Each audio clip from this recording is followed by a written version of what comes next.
بسم اللہ الرحمن الرحیم۔ جس طرح ہمیں اپنے بدن اپنے کپڑے کو ناپاک رکھنے کی عادت پڑتی چلی جا رہی ہے اور اس گندے نیچر میں ہم مسلسل ڈوبتے چلے جا رہے ہیں، اور جب کبھی ان کو نیکی کرنے کے لیے کہو، مثال کے طور پر نماز پڑھنے چلو، مسجد میں کام ہو رہا ہے تھوڑی مدد کر دو، گشت کرنا ہے تھوڑا ساتھ دے لو، قرآن خوانی ہو رہی ہے قرآن پڑھ کر ثواب پہنچاؤ، نماز جنازہ تیار ہے نماز جنازہ ادا کر لو، تیری بھی مغفرت ہو جائے گی، مردے کی بھی مغفرت ہو جائے گی۔ تو وہ جواب یہ دیتا ہے کہ ہمارا بدن طہارت میں نہیں ہے، ہم پاک نہیں ہیں، ہمارے کپڑے پاک نہیں ہیں، ہم اس لائق نہیں ہیں کہ ابھی ہی جا سکیں، اور اس ناپاک رہنے کو وہ بہت معمولی بہت ہلکا پھلکا سمجھ رہا ہے، جبکہ فتاوی رحیمیہ کے اندر لکھا ہے کہ یہ بہت بڑا گناہ، بہت سخت گناہ ہے، کیونکہ قرآن و حدیث کا حکم ٹوٹتا ہے۔ قرآن مقدس کہتا ہے وَثِيَابَكَ فَطَهِّرْ، تم اپنے کپڑے کو پاک صاف ستھرا رکھو، اور آقا مدنی جناب محمد الرسول اللہ صلی اللہ علیہ وسلم ارشاد فرماتے ہیں استنزہوا من البول، تم پیشاب سے بچو۔ قرآن کہتا ہے کپڑا پاک رکھو، پیارے نبی فرماتے ہیں کہ پیشاب سے بچو کیونکہ اس سے کپڑا اور بدن ناپاک ہوتا ہے، لیکن بندہ ہے کہ جان بوجھ کر روزانہ کے روزانہ کھڑے ہو کر بغیر پانی کے پیشاب کر کے دھلے ہوئے پاک پریس کیے ہوئے کپڑے کو ناپاک کر رہا ہے، تو اللہ کے حکم کا توڑنا ہی تو گناہ ہے، اور پھر اس گناہ کی سزا بتلائی گئی فَإِنَّ عَامَّةَ عَذَابَ الْقَبْرِ مِنْهُ، اگر یہ کرتوت کرتے کرتے قبر کے گڑھے میں پہنچ گئے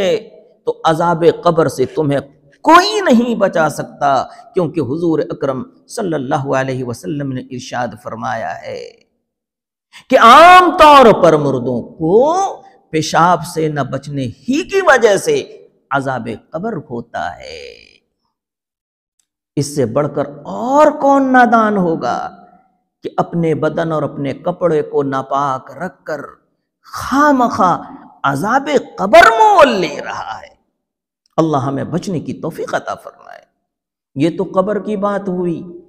اب آخرت کی بات سنو۔ فتاوی رحیمیہ جلد نمبر 7 پیشاب سے نہ بچنے کی وعید میں مجمع الزوائد کے حوالے سے ایک حدیث نقل کی گئی ہے جس کا میں مفہوم بیان کر رہا ہوں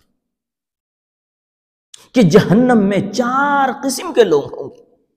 ان چاروں سے دوسرے جہنمی بہت پریشان ہوں گے، بہت تباہ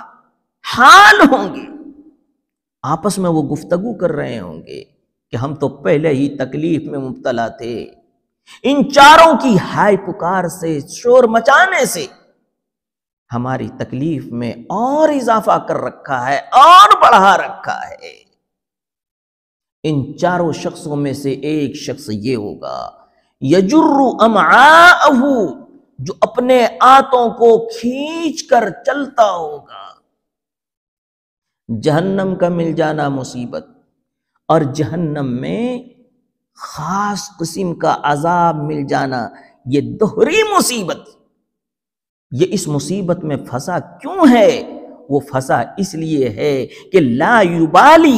این اصابہ البول منہ لا یغسلہ، جب انہیں پیشاب لگ جاتا یا پیشاب کا چھینٹا پڑ جاتا تو وہ اس کی پرواہ ہی نہیں کرتا، اس کی فکر ہی نہیں کرتا کہ ہمیں ناپاکی لگ گئی ہے، ہمیں ناپاکی پڑ گئی ہے، اور پھر اس ناپاکی کو دھونے کی دھیان بھی نہیں کرتا، لا یغسلہ، اسے دھونے کی فکر نہیں کرتا، اس کے دھونے کی طرف دھیان ہی نہیں دھوتا۔ اسی لیے آج جہنم میں اس ناپاک شخص کو دھویا جا رہا ہے، پیٹا جا رہا ہے، اس کی مالش کی جا رہی ہے۔ اس لیے اپنے کپڑے، اپنے بدن کو پاک رکھنا چاہیے، صاف ستھرا رکھنا چاہیے کہ قبر کے عذاب سے بچ جائیں، آخرت کے عذاب سے بھی بچ جائے۔ اب دنیا کی بات سنو، فتاوی بن نوری کے اندر ابو داؤد شریف کے حوالے سے ایک حدیث نقل کی گئی ہے کہ جس گھر کے اندر جنوبی رہتا ہے، ناپاک شخص رہتا ہے، چاہے وہ میاں بیوی سے مل کر ناپاک ہوا ہو یا اس کو نہانے کی ضرورت پڑ گئی ہو، وہ اس وجہ سے ناپاک ہوا ہو، پھر وہ ایک نماز گزرنے سے زیادہ ناپاک رہ رہا ہے، یا ایک دن، 2 دن، 3 دن تک وہ نہ کپڑے کو دھوتا ہے، نہ وہ نہاتا ہے، اس گھر میں رحمت کے فرشتے داخل نہیں ہوتے ہیں۔ جب رحمت کے فرشتے داخل نہیں ہوں گے تو اس گھر میں زحمت ہی تو آئیں گے۔ یہ ناپاک رہنے کی سزا ہے۔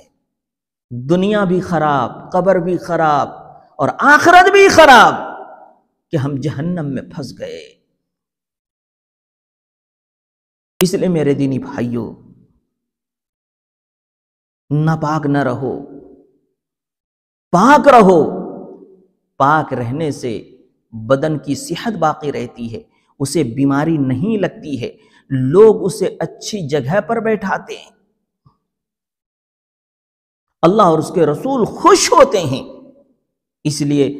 میں یہ مناسب سمجھتا ہوں کہ آج کل جو انگریزی لائن کے پڑے ہوئے لوگ ہیں، اس کا بالکل بھی خیال نہیں کرتے، وہ کپڑے اور اپنے بدن کو خوب ناپاک رکھتے ہیں،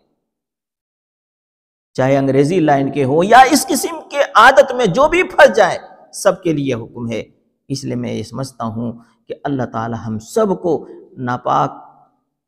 نہ رہنے کی توفیق عطا فرمائے، پاکی کے ساتھ زندگی گزارنے کی توفیق عطا فرمائے۔